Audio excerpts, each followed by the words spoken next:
Today's episode is Hunter's Dawn by J. Stephen York.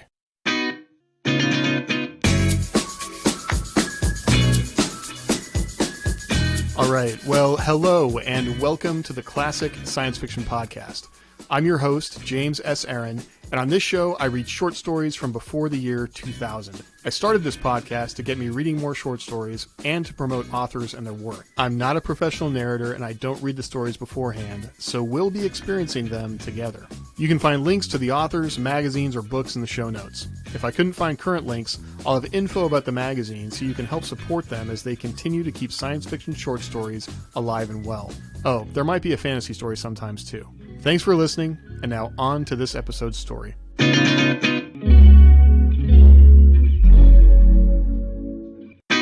Just a warning, this story has suicide as a subject. Hunter's Dawn by J. Stephen York. I charged through the alien jungle, razor-edged creeping vines shredding my jumpsuit, my hands and face red and swelling from the irritating intrusion of thousands of tiny, almost invisible thorns, blood running down from a cut in my forehead, so I had to keep stopping to wipe it out of my eyes. The sticky sap from broken vines filled the air with a smell like orange juice. I'd once heard someone say that the law of the jungle was survival of the fittest.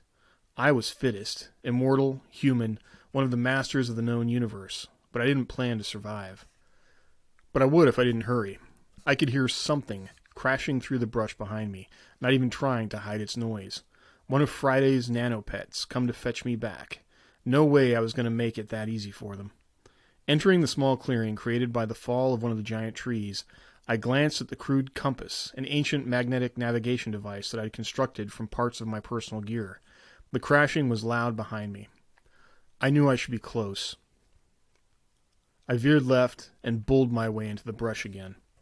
I smacked into a papery nest of swarming insects. I screamed in spite of myself as their shining green bodies buzzed angrily around my face and stingers stabbed into my exposed skin wherever they could find it.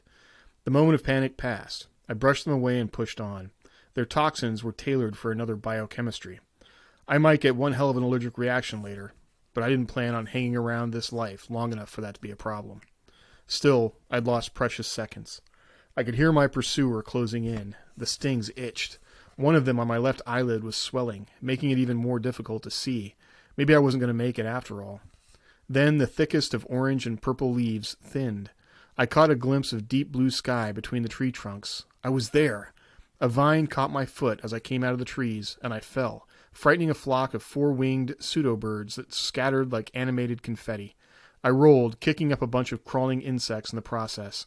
I sneezed as one tried to scurry up my nose and then scrambled to my feet, running the last few yards to the edge of the world. I stood on a gnarled finger of weathered red sandstone, looking down into a canyon 600 meters deep.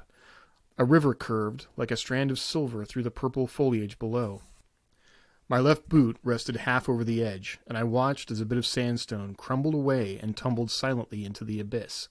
But what I was really looking for was straight down. There, far above the bottom of the canyon, but hundreds of meters below the rim, the stone had been eroded into a series of tall, smooth-sided needles, standing in a staggered, uneven row like dragon's teeth. The tallest of them was right below my perch. I moved my other foot to the edge and prepared to jump. The canyon's depths beckoned to me, but I paused and looked over my shoulder to see what new nanoconstruct Friday had sent after me. Each time I escaped, it was something different. Once a giant snake, another time a huge multi-headed beetle, and the last time a pack of laughably goggle-eyed quadrupeds I had jokingly named the Hounds of Heck. This time, it was different. The thing was man-sized, or a little bigger. Certainly it was more massive, thick-limbed, packed muscle sliding under thick, pebbled skin. The legs ended in large reptilian claws, tipped with sharp talons. The hands were more humanoid, but equally well-equipped for slashing and holding prey. Behind it, a blunt tail swished excitedly from side to side, and a forest of thick quills sprouted stiffly from its back. But the most striking thing about the creature was its head. The skull was massive and deeply furrowed with folds and ridges. 4 small eyes, 2 to a side, occupied deep sockets set under heavy brows. Then there was the mouth. Such a mouth, wide, grinning, nearly lipless. It gaped, a dark maw filled with sharp teeth, lined up like a picket fence. It made me think of snakes, sharks, and the recreated Tyrannosaurus Rex I'd once seen in a gene park. It was the most perfectly terrible thing I could ever remember having seen. I imagine that even if I hadn't intended to jump anyway, I would have dived into the canyon to avoid its terrible clutches. As it was, the issue was academic. I took one last look at the beast and threw my body into empty space. I heard the thing howl in frustration behind me, but I was focused on my dive. I'd done free diving on Caspian and Genoa years before, and so I knew how to pose my body and steer my fall. I watched with satisfaction as the stone needle lanced up at me. Something hit my chest that never had time to hurt. I opened my eyes and looked up into Friday's almost human face. His expression seemed to show concern, if that were possible. His blue eyes were wide and liquid, and the short white hair on his head was utterly convincing. Only the rectangular planes of the pseudobones beneath his skin revealed his nandroid nature. Once he'd been the serving drone on my star yacht. But this world had changed him. This world's inhabitants, whoever and wherever they might be, had changed him. Our relationship had altered from the simple one of master and slave to something complex, twisted, and Byzantine. Friday still served me, but he served other masters as well, and sometimes I also suspected that he served himself. I groaned, more in frustration than from any discomfort. I knew that my body would already be completely reconstructed and healed. Whatever else my captors were, they were damnably good at nanotech. Damnably good. They'd taken over Friday undetected, and they'd almost taken over my star yacht before its auto defenses cut in, encrypting the computer core and turning the star drive into radioactive slag. I looked up at the seashell white of the nanosculpted ceiling of my quarters and felt the corduroy cushions under my naked back. I was on the daybed in the den.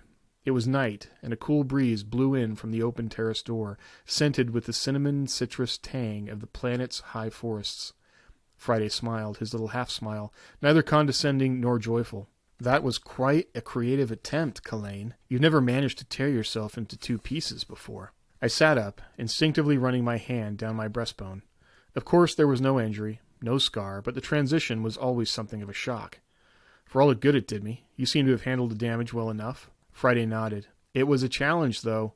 You were suspended for nearly 3 days before we could restore you to life this time. I salute your effort. It had been quite an effort, convincing Friday to fly me around on sightseeing jaunts until I'd found the perfect spot. Then, stealing the flyer and navigating halfway across the continent with homemade navigational aids, Friday being quite capable of navigating without external instruments, and finally trekking through 3 miles of thick jungle from the nearest clearing large enough to land the flyer to my chosen jumping-off point. A lot of good effort for nothing. Suicide was an art form for me, but Friday wasn't an appreciative audience, and he was the only one I had. I sighed and rolled myself to the edge of the daybed. I felt none of the grogginess or sluggishness of waking from normal sleep. All the fatigue poisons had been filtered from my bloodstream, and my metabolism was already up to its daytime norm. I found a pair of black shorts and a soft cream-colored shirt sitting on a table next to the bed. I picked them up and started to dress. What did you hope to accomplish, Kalain? Friday knew damn well what I wanted to do, but he had to ask. He had an obsession with my suicidal urges, something programmed into him by his new masters. It was ironic that I'd originally paid a large fortune to a black market roboticist specifically to have any interest in suicide taken out of him. I'd come to this uninhabited, or so I'd thought, quarantined world to escape any such interest, any such interference. I'd come here to die. That had been a long time before, even as immortals reckon it, and I hadn't succeeded yet. I hated waiting. Immortals can wait a long time. The same thing I hoped to accomplish the last dozen times, and with the same lack of success. Friday shrugged off my response. We'd been through this all many times before. He fetched a teapot from a recess in the wall and poured steaming green pseudo-tea into a delicate china cup. He placed the cup in a saucer, added a lump of sugar, and brought it to me. That was another change in his personality. Before the landing, he would never bring me anything without specific orders. What was that thing you sent after me, anyway? An experiment, as were all the other hunters that have been sent after you. Did it frighten you? You've never made comment about a hunter before, except to ridicule its appearance. I slumped into an overstuffed armchair and eyed Friday. This was our little chess game. Or maybe poker would be a better analogy. Bluff and counter-bluff. Was the hunter meant to frighten me? Was that information important to him? Or was the question as casual as it seemed? Tell me something first. Who lives here, on this planet? You and I, though in my case it's rather a technicality whether I live or not. Crash it, you know what I mean. Who sent their nanoscouts to invade my ship? Who corrupted you? Who built this house, provided the flyer, synthesizes food compatible with my biochemistry, and watches my every move for something? Friday smiled. He actually smiled. Look it up on your ship's computer. Which I could have. I had the override codes that would have unencrypted its memory. I'd long suspected that was exactly what the aliens wanted from me. Access to the information in that computer. A stored, digested encyclopedia of all human knowledge. The aliens knew a great deal about nanotech, but they obviously didn't know everything, or they'd rule the known universe, not us. You know I can't do that, Friday. The only computer working around here is you, and something tells me you know a great deal more than you're telling. He nodded. Perhaps, but then so do you. He sat on the sofa, a totally unnecessary gesture for a drone who never tires, and leaned forward, elbows on knees, hands clenched together in front of him. Today was an especially good attempt. Suppose I reward this by telling you a few secrets. Perhaps it will change things between us. Perhaps you will feel differently about your time here. He looked up at the ceiling, eyes unfocused, as though wondering where to begin. This is the home of an old and cultured people. Once they lived on all its continents and swam in all its seas. When the time came, they left its surface and traveled to a neighboring planet in this system, seeking other places to live. But that planet was already occupied by humans. The humans greeted them with indifference.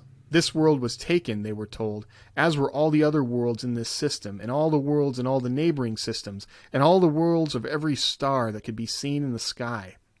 Humans had foolishly chosen to live forever, and they had learned to travel faster than light itself. These two things made them the masters of every world they could reach, and they had reached everything in this planet's sky. So the travelers went home with the news that the universe was closed to them, and this news changed them profoundly. Hope, once the driving force in their lives, was gone. The people of this world turned in on themselves, and they began to move backward, even as they moved forward. They could have lived forever like the humans, but they chose not to, knowing life is a taste best savored in small bites. Now, they turned back from even this. They stopped bringing new life into their world until they dwindled to a pitiful few. Those few knew that it would be a waste to let their civilization pass out of existence without purpose, but they knew that theirs was not the first world that the humans had strangled to death, and that it would not be the last. So finally, and with great reluctance, they took the treatments that would deny them death. They hid and waited and studied, for humanity was their purpose. Humanity was a disease, and they sought the cure. Friday leaned back, watching me for any reaction. I was careful not to give any. I'd suspected this, or something very like it. Not that I had a great deal of experience with aliens. In fact, I'd never encountered one, and had never studied the subject at all. But I'd spent many hours and days thinking about it in my captivity here. The rarity of aliens had to mean something, as did the quarantine of this world, and my ship's primal, automatic reaction to the invasion. An alien was, by its nature, an adversary, and humans had never let adversaries stand in their way. I licked my lips and met Friday's gaze with my own. We sat watching each other warily, like gunfighters sizing up the competition. It was exciting in a way. Suddenly I, as an individual, had a purpose. This was perhaps just one fleck of virus in the huge body of humanity, but I was the antibody chosen by chance to deal with it. Finally, Friday spoke. Understand this, Kalain. I have a fondness for you that is genuine. Though my controllers find you and your species fundamentally flawed, they also have some affection for you. You are their only window of understanding on humanity, and they value that. I'm their pet human. How sweet. What about you, Friday? Are you their pet android? To paraphrase the human philosopher, Popeye, I am what I am, and you are no pet, my friend. You speak for humanity to those who seek justice. No, a better word would be balance against it.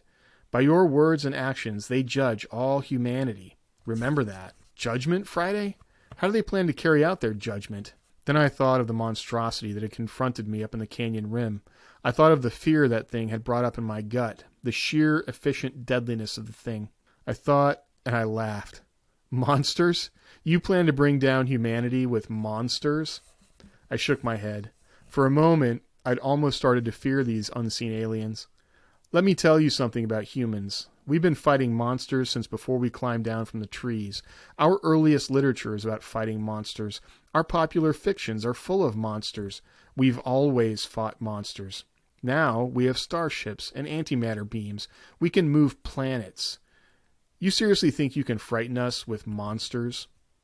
You have shown us, Kalain, that humans carry their own monsters within. We have only to provide you with an opportunity to release them, and you will destroy yourselves. My chest tightened. Why was he telling me this, today of all days, after years of stealth and subterfuge? Could it really have something to do with my latest suicide attempt? What if Friday was right?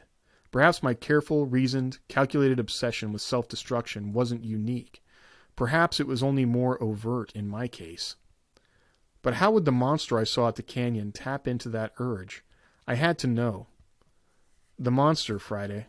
I want to see it. Here. Now. The corners of Friday's mouth curled up slightly, as though I'd somehow said exactly what he'd hoped I'd say. That could be arranged, Kalain, but are you sure that's what you want? Perhaps you'd rather not face the monster again. I felt that Friday was playing with me, and I resented it. Show me the crashing monster. Very well. Friday didn't do anything, at least not anything visible. But somehow the monster, the hunter, as Friday had named it, stepped lightly through the balcony curtains and into the room. It was much as I remembered it from the canyon rim, but its bearing was totally different. Its movements were slow and relaxed, not at all threatening. The mouth was nearly closed, and only a hint of the terrible fangs within could be seen. On its back the quills hung in a shaggy mat, flat against the broad, muscled shoulders. Despite myself, I felt my chest tighten, my breath quicken, my pulse pounding within my ears. The hunter was dangerous, but somehow seductive. Watching it walk to within a half-meter was like standing on the edge of that canyon, feeling the warm wind against my face, and looking at the beautiful, deadly spikes below. Then, to my complete surprise, the hunter spoke. You are tired of life. Let me help you. I stared blankly into its 4 coppery eyes. What? I looked at Friday, but he watched passively, offering no clue to his intentions. May I kill you? Asked the hunter. Death, sweet death, that I'd searched for all this time, stood before me and asked my permission. I turned to Friday. Will he really kill me? Friday nodded.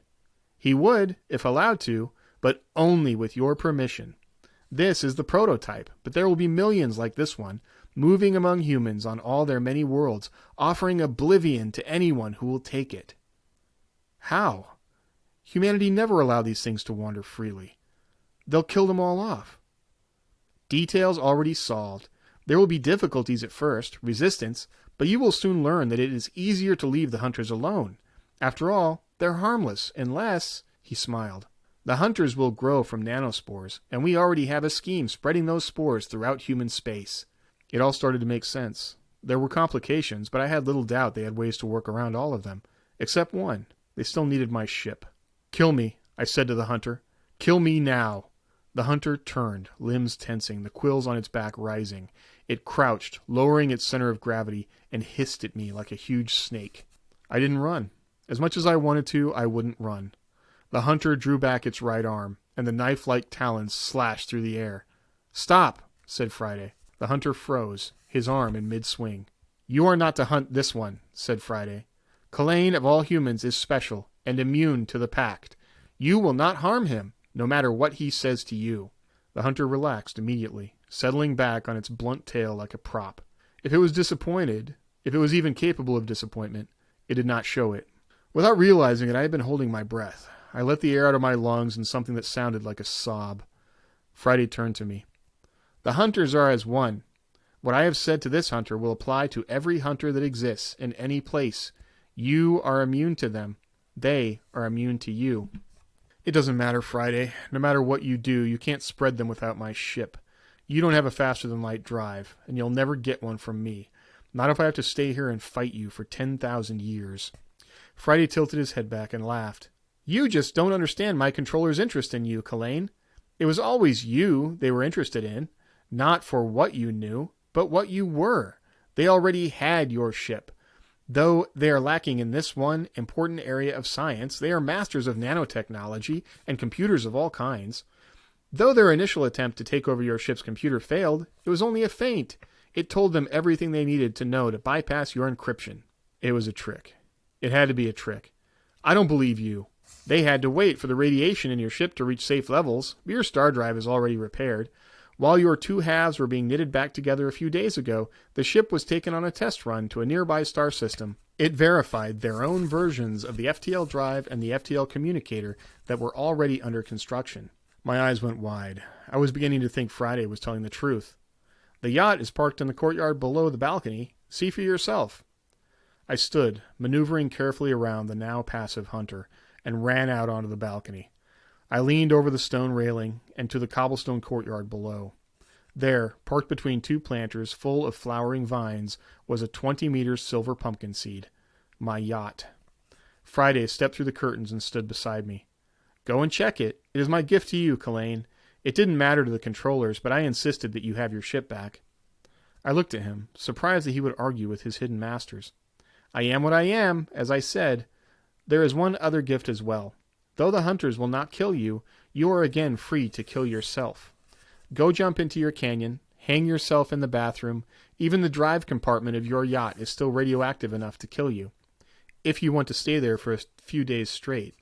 The controllers have learned what they wanted from you, and they would not bring you back, even if they were still here. But they're gone now, and though I might want to restore, I don't have the skill to do it myself. This planet is now yours, and death is again an option. I closed my eyes and thought about those hunters, those monsters spreading all through human space. I wondered if I dived off the balcony and hit the stones head first, if it would kill me. It didn't seem very swift or certain, but I was sorely tempted at that moment. There is one more thing you should know, Kalain. The hunters are your children in a way. Their form is taken from your own nightmares. They carry a copy of your genes and a part of your memories in every nanocell of their bodies. As your body was rebuilt again and again, you carry a part of them within you as well. Friday stopped. He seemed at a loss for words. The controllers have a word in their language that has no direct equivalent in yours. As close as I can come is gift, curse, opportunity. They use this word to describe the hunters.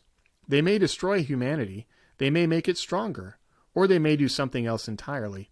It is only certain that they will change it, and that they may restore a balance to things. The controllers had a real affection for you, but they also hold you in contempt. You are the template for your own race's destruction. Because of this affection, contempt, the controllers have given you a special gift-curse opportunity of your own. You can kill yourself today, and you may know the dreamless sleep forever. But if the hunters succeed in killing all humans, then, from the part of themselves that is you, they will bring you back, and you will live again, one last time, to see that you are the last human left in the universe, and to know that you were, in part, responsible. I shook my head, dumbfounded. I had been dead often enough to know that for me, it could be only an imperceptible moment from my death to the death of humanity. It might be 100 years or 1,000,000, but for me it would be the blink of an eye. Friday reached over and gently touched my hand with his. It may seem cruel and terrible, but I hope that for you it is a gift. Goodbye, Kalain. And then he stepped back through the curtain, leaving me with my thoughts. Death beckoned me stronger than ever, and yet I was too afraid to see what lay beyond this last, dark curtain. Then I thought about Friday. Why had he said goodbye? Did he still expect me to kill myself, or to leave without him? Now that his controllers were gone, would he insist on staying here for some reason? Then, from inside, I heard the hunter roar, and there was a terrible crash. I heard a noise like wet canvas ripping, and I heard Friday utter a strangled scream. I charged through the curtain and found the hunter crouched over Friday, its talons wrapped around his throat. I threw myself at the beast, tearing myself on its quills and talons. It backpedaled, trying to avoid hurting me. I didn't care, as long as it was moving away from Friday. Finally, the hunter retreated onto the balcony, and I pulled away from it. I was ripped and bleeding, but I could see the hunter relaxing from its predatory mode. "He is dead anyway," said the hunter, and then it vaulted over the rail and ran away into the forest. Friday was still alive when I returned to him, but not by much. His chest and neck were sliced completely open, exposing dark gray pseudobone, ropey white muscles, and light blue tubes oozing thick, pale green circulatory fluid. The damage was such that a human would have died instantly, but Friday was only a little bit human. I lifted his head and looked into Friday's blue eyes for the last time. My last duty is to my controllers, Kalain. I knew too much about the plan, and the prototype had to be fully tested. He chuckled, and the effort seemed to drain a large fraction of the remaining life from him. The test was a complete success. The smile faded, and his eyes took on a glassy cast. You always wondered if death was better than life. Now, I will know. The life snapped out of him, as though someone had turned off a light. His body stiffened, and the skin was suddenly cold to the touch. Friday was gone. I buried him in the courtyard, among the sweet-smelling yellow flowers that grew on their tangled purple vines. Then, for a while, I thought about the canyon and the killing needle of rock. It was not to be. It was never to be. On one hand, I was too much of a coward to want to see the end of humanity. On the other, while I cared little for myself, I couldn't stand by and let it happen. The hunters had to be stopped, or humanity had to be saved from itself, or both. As I climbed into the ship, I set course for the nearest world where humans lived. I knew what had kept humans alive from the beginning of time, when dying was always easier. I knew the purpose that I had lost and found again. We live not for ourselves, but for others. We live not for today, but for tomorrow. When I came to this place, I had no purpose. I have one now. God help me. I have one now. Sponsorship helps cover production and hosting costs. Today's episode was brought to you by Cyborg Corps, by Chris Winder and J.N. Cheney. Warren Prescott is a veteran amputee who can't catch a break. When the VA calls him in for an experimental procedure to restore his leg, Warren is amazed. Finally, he will be able to feel the warm sand beneath his feet again, or so the doctor promises. Lying on a table, Warren is told by the doctor that everything is going to be okay. He's going to have a brand new leg, and a much better life. Too bad it was all a lie. The next time Warren opens his eyes, 4 centuries have passed. Somehow he's standing in the middle of a battlefield, stuck on a distant alien planet, far away from home. To make matters worse, his body appears to be entirely synthetic. He's a cyborg, nearly indestructible and enhanced for extreme combat. Now, with centuries of time missing from his memory and no idea how to get home, Warren is left with no choice but to fight against those who would see him enslaved, and free as many of his brothers as possible along the way. Cyborg Corps is available now in ebook, paperback, and free in Kindle Unlimited. You can find a link in the show notes. Thanks for listening to the Classic Science Fiction Podcast. The goals of this podcast are to get me reading more short stories and to discover and promote authors. You can find links to the author's work in the show notes. If I read something that belongs to you and you don't want me promoting your work in this way, please send me an email at james@classicsciencefiction.com. My goal is to promote authors, not infringe on anyone's copyright. When it comes to choosing stories, I dig into my library of thrift store finds, which includes many magazines, anthologies, and collections. I'm always looking for interesting things to read, so if you have any science fiction or fantasy magazines or anthologies from before the year 2000 that you'd like to donate to the show, send me an email. I can't pay postage, but I'm happy to give them a new home. If you enjoy the podcast and would like to help support the production and hosting costs through sponsorship, please check out patreon.com/JamesAaron. That's Aaron with 2 A's. You can also find my books at jamesaaron.net/books. A positive review on iTunes is also a big help to the show. Or simply tell your friends about ClassicScienceFiction.com. Thanks for being a listener and supporting your favorite authors. The world would be a much less interesting place without their stories.